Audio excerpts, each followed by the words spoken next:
আসসালামু আলাইকুম। আমার জেলা চাঁদপুর। আমি চাঁদপুরের মেয়ে। আজকে জানাবো চাঁদপুর নিয়ে কিছু তথ্য।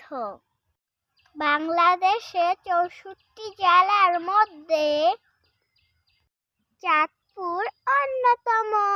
চাঁদপুরের মোট আয়তন 1704.6 বর্গ কিলোমিটার। চাঁদপুরের মোট উপজেলা 8টি।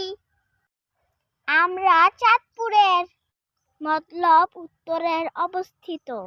পুলিশ থানা মোট 8টি। জাতীয় সংসদে আসন সংখ্যা 5টি। চাঁদপুর মেঘনা নদীর তীরে অবস্থিত। চাঁদপুরের বিভাগ চট্টগ্রাম। চাঁদপুর হলো ইলিশের জন্য বিখ্যাত, তাই চাঁদপুরকে ইলিশের বাড়ি বলা হয়। সবাই ভালো থাকবেন, সুস্থ থাকবেন। আল্লাহ হাফেজ।